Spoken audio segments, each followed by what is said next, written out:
So, hello, welcome back to another episode. And today we're talking about IED, which stands for Intermittent Explosive Disorder. On the right hand side, you can see my notes on the topic. What is intermittent explosive disorder? Partly from the Mayo Clinic I think it's com site. Intermittent explosive disorder, IED, is a mental health condition marked by frequent impulsive anger outbursts or aggression. The episodes are out of proportion to the situation that trigger them and cause significant distress. And this is basically also a fundamental thing of this disorder, that when something really small happens, one really bursts out in anger and or certain other behaviors that are right beneath that in the text. And this is very significant, or this is important to note and to see there. Intermittent explosive disorder is one of several impulsive control disorders, so there's more of them. There is definitely a few of them, but today we're only talking about this one. People with IED are aware that their anger outbursts are inappropriate, but feel like they can't control their actions during the episodes. So it is not like they are doing it because they want to do it. They're doing it because they think it is useful to do that. No, most often afterwards, and this is also part of the text then, they feel embarrassed. They feel bad because of whatever they did, because of whatever they said, because of their behavior that they have had in this episode. So it might be explaining it like a panic attack. It just happens. You don't really want it to happen, and you don't really make it happen, but it just happens. It is a disorder. The aggressive outbursts might be, and it really, I think, depends on the individual. It depends on several different factors. They are impulsive, so they are not planned, happen rapidly after being provoked, last no longer than 30 minutes, cause significant distress, and cause problems at school, work, and or home. If you have IED, right before an anger outburst, you may experience rage, irritability, an increasing sense of tension, racing thoughts, poor communication, increased energy, tremors, heart palpitations, or chest tightness. And after an outburst, as I said before, you may feel a sense of relief followed by regret and embarrassment, probably because you fucked up. A multitude of different reasons why one might have that, I actually want to say syndrome, but have this disorder. Genetics is one, then also biological factors and also environmental factors. Studies have shown that brain structure and function are altered in IED. For example, these things. So studies suggest that it affects the amygdala, which is part of your brain involved in emotional functioning. In addition, studies show that the level of serotonin, very important, is lower than normal in people with IED. So in general, this means that those people are not as satisfied with, I would say, their life, with whatever they're doing, because they do not have as much serotonin, which is also important then for therapy. I have read that there are drugs in terms of serotonin. I think it was actually inhibitors, which was quite interesting to see that, they're not trying to boost serotonin, but maybe also different ways in which you can build on that. Then there's environmental factors. Experiencing verbal and physical abuse in childhood, and this is the reason why I'm willing to talk about that, and or witnessing abuse during childhood appears to play a role in the development of IED. Having experienced one or more traumatic events in childhood also seems to play a role. Childhood trauma and childhood abuse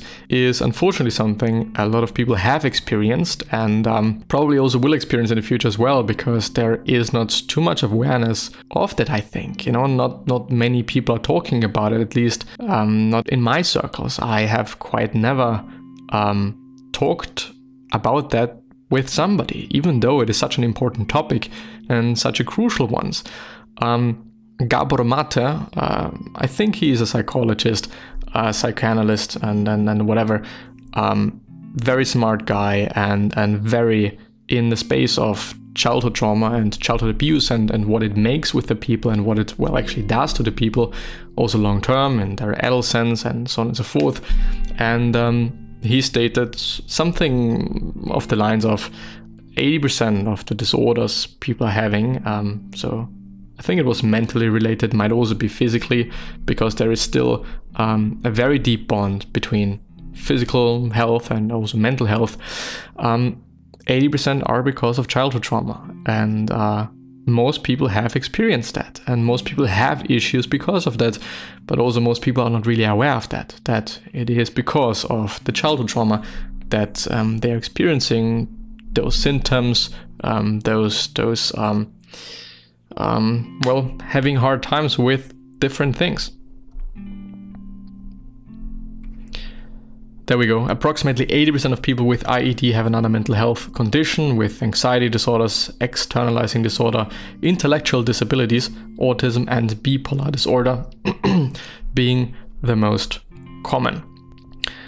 Which makes sense. When you're noticing, or when you're, for example, so unhappy with your life, so unhappy with how things are, maybe because of those serotonin levels, maybe because of whatever this condition does to you in your life and your private life and even your work life, it might really get you into depression.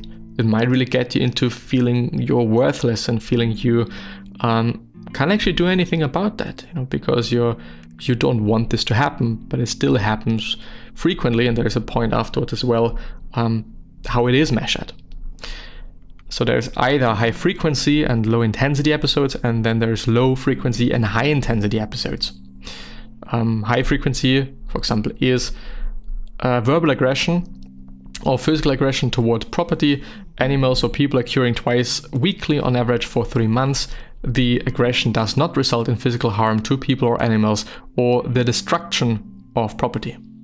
And then the low frequency and high intensity episodes, 3 episodes involving damage or destruction of property and or physical assault involving physical injury against animals or other people occurring within a 12-month period. So there is a distinction, but when a professional, and I do want to point out, it is about a professional. It is not about me saying that, it is about a professional. When a professional sees and thinks that either one of those 2 categories is verified, or you or a person fits into these, then this disorder might be indeed the case, or one might have this disorder indeed. But what to do about it? What can I do, or what can one do? What can one suggest? And this was also provided by the Mayo Clinic, which it's quite a good article. It was quite an interesting article to see. Still, I also tried to figure out whether it is a source to rely on, if it is a source to keep in mind. So Mayo Clinic as a platform, Mayo Clinic as an institution, and as basically knowledge source, or source of knowledge, source of information. And I think it is always quite difficult to say. It is about people. People are writing articles. People state this, people state that. Of course, I think they are somewhat corrected if there are some really heavy things that are just not true and whatever. But I think it makes sense to also search for different sources and maybe look out for similarities or differences in these 2 sources. I have already done that, or also done that with this article, or with what I've been trying to find regarding this issue. Period. So there are multiple ways, apparently, on how you can deal with it. This again is provided by the Mayo Clinic, but I've also seen a different way which was provided by a book. So the first one is cognitive restructuring, or restructing. This involves changing faulty assumptions and unhelpful thoughts about frustrating situations and perceived threats. Relaxation training, relaxing techniques like deep breathing and progressive muscle relaxation, tensing and relaxing different muscle groups while imagining situations that provoke anger, can help minimize your response to triggering situations. Coping skills training, this involves role-playing situations that may cause an explosive episode and practicing healthy responses like walking away, which was also stated to do when you can, one should walk away. Since it is fairly difficult to just be like, okay, I'm not just getting angry. It happens. It is explosive. This is why it is called intermittent explosive disorder. The last one is relapse prevention.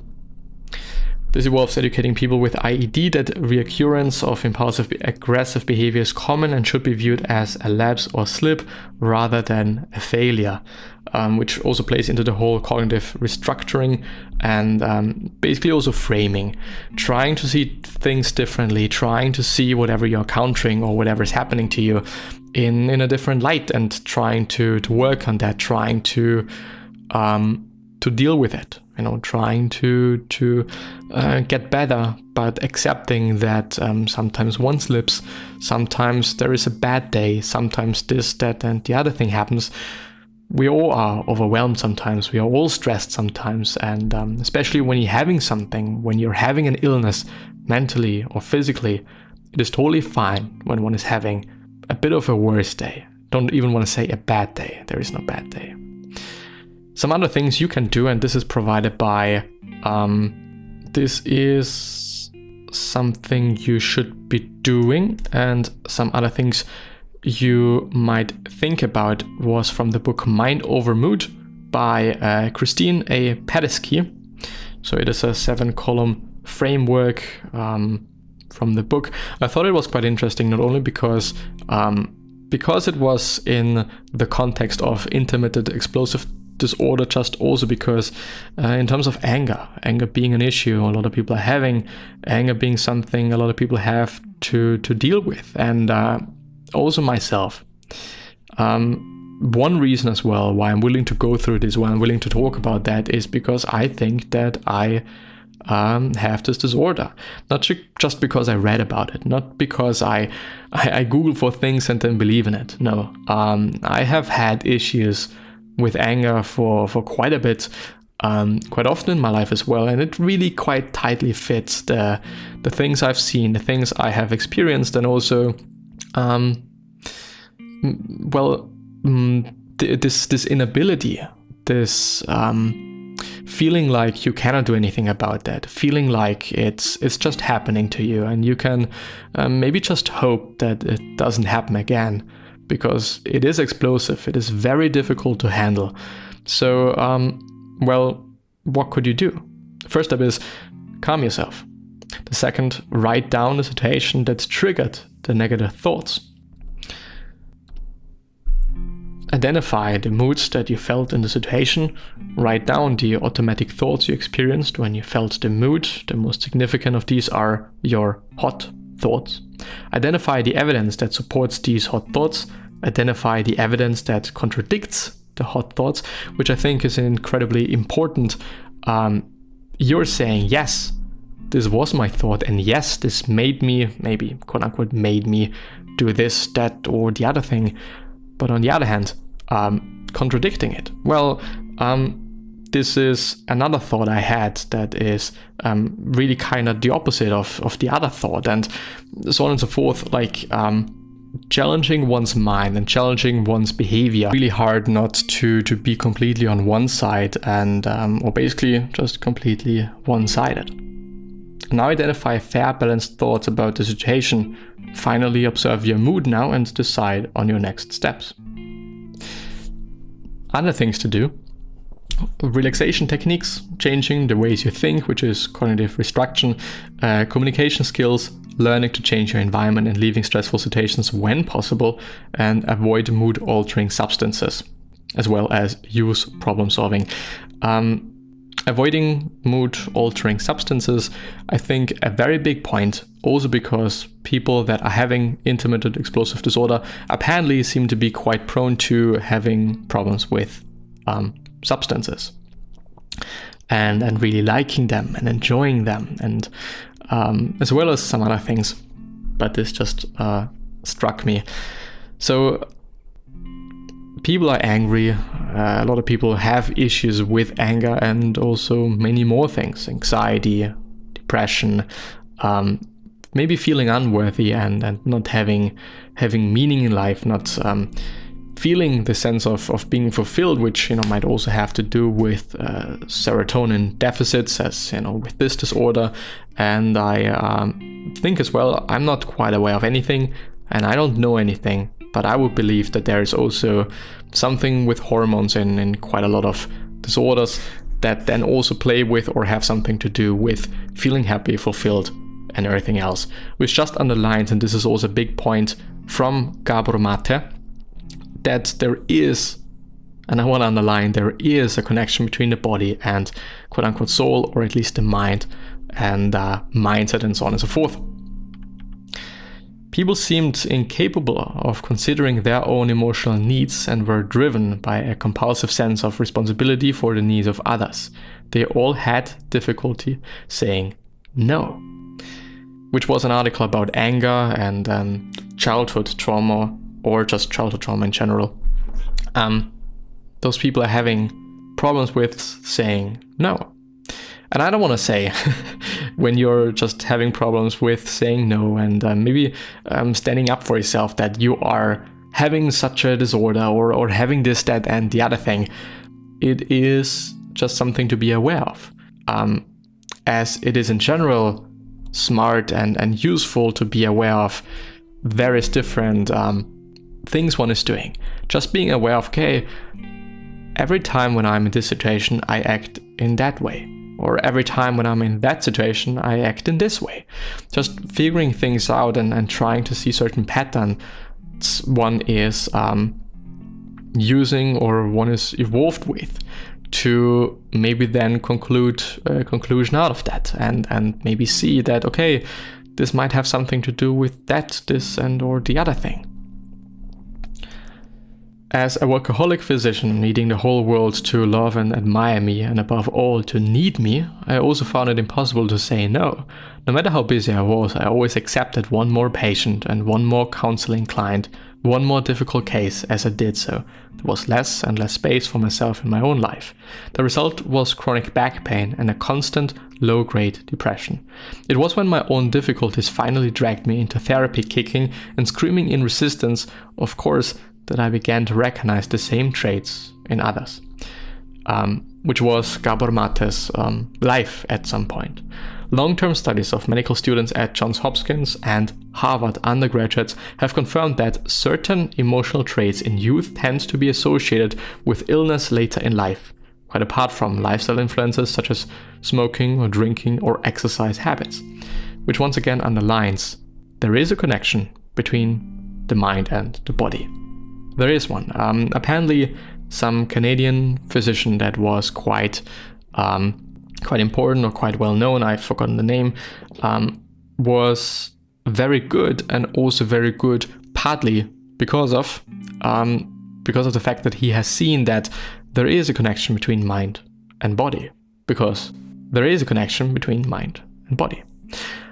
Like I have been, many of them are workaholics whose professional lives fill up the spaces where a deeper, more rounded personal existence should be. And I have seen that as well in other people and also myself. This, okay, I'm just working now. I'm completely filled with tasks to do to basically get rid of the sense of nothingness, the sense of not having any meaning, not having anything to do, not having anything, smart to do. But one should rather work on one's personal existence, one's personal life, one's personal thoughts, oneself, focusing on oneself and trying to solve certain problems one is having or one thinks is having. Because when one is doing so, when one is able to solve one's problems, first of all, you can help somebody else to solve the exact same problems. And second of all, you can in general try to help somebody. But I quickly wanna have a look at this article.